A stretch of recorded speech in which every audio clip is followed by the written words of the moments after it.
Avec cette dizaine de minutes de gameplay délivrée par Sir Eiji Aonuma en personne, soit l'un des principaux artisans de The Legend of Zelda depuis Ocarina of Time, me voilà convaincu de l'immense éventail de possibilités que permettra le nouvel opus Tears of the Kingdom, notamment à travers le gantelet porté par Link qui ouvre la voie à toutes sortes de capacités, à commencer par rétrospective dont l'attrait se situe dans l'inversion du mouvement d'un dit objet. Par exemple, si un rocher provenant d'une île céleste tombe par terre d'une manière rectiligne, vous serez en capacité de l'utiliser comme un ascenseur. Amalgame permet quant à elle de fusionner deux objets en un. Ainsi sera-t-il possible d'améliorer son allonge ou sa puissance de frappe en combinant un simple bâton de bois avec une pierre ou une fourche. D'autres usages plus fantasques permettront par exemple de tirer des flèches à tête chercheuse grâce à un œil de chauve-souris. Une autre capacité, emprise, permet d'attacher plusieurs matériaux les uns aux autres. Un radeau de fortune, une voiture ou une montgolfière par exemple. Le tout propulsé par des turbines. Infiltration se chargera de vous propulser vers un étage supérieur pour peu que l'endroit où vous soyez dispose d'un plafond. Par exemple, vous vous trouvez dans une grotte et loin au-dessus de vous se trouve une colline.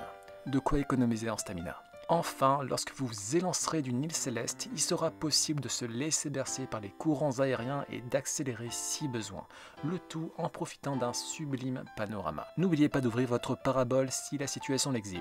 Sur ce, rendez-vous le 12 mai prochain, sachant qu'un modèle limité de Switch OLED sera disponible le 28 avril 2023. Une manette Switch Pro et une pochette de transport seront quant à elles disponibles le jour de la sortie. Vivement!